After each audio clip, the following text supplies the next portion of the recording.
Well, tell me about how he, the story if you can, about how he was able to bring you and the other sisters out here.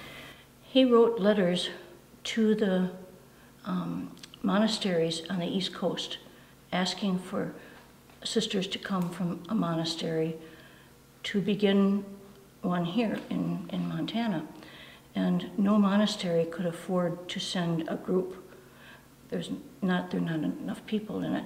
So he was advised to talk to the president of the federation. It's a group of, like, there's 10 monasteries in that federation. And at that point, they said, we'll talk about it. And several groups came out here ahead of time to talk to the bishop, to see how this would work. And then went back, and we had a voting at the federation meeting whether or not this was feasible. And at that point, 3 of us had already said yes, because we had been on the search committee and we fell in love with Montana. So 3 of us had said yes, and the 4th one came along and joined us at some point. But it was so exciting because the Federation, every monastery in the Federation said yes to sending us out here. So it was certainly, it meant to be. What is the mission, I guess, of the Poor Clare?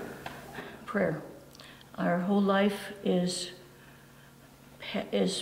a prayer. We pray the office of, we pray the Liturgy of the Hours throughout the day, and included in that is the prayer for the people.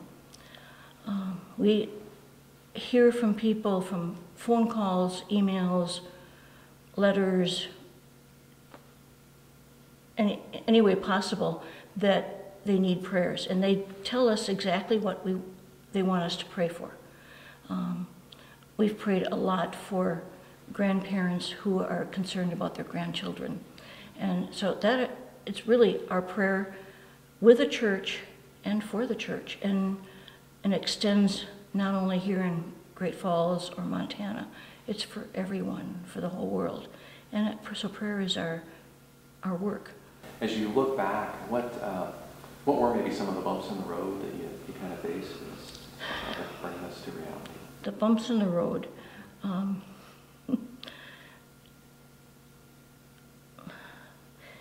Part of it was, I think a big part of it was the debt for the building. That was a huge part of it because the interest was keeping us back from paying down what we really needed to. And so it got to be a huge amount that we owed. And so that was the biggest bump.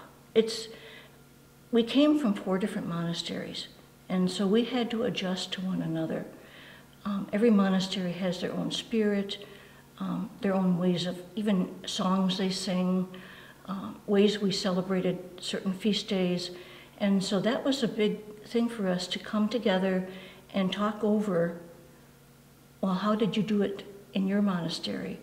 And then come together on a decision how we're going to do it here. It was hard. We've just basic things, singing different songs. It was an adjustment for each of us. But we came to, communication has been very important to each of us. So we keep up the communication, and that has helped a lot. So it was the adjustments, the getting the building done, and paying for it really has been the most difficult part. We've loved being here. Yeah. You wouldn't see any of us going back to the monasteries we came from, because we love it here.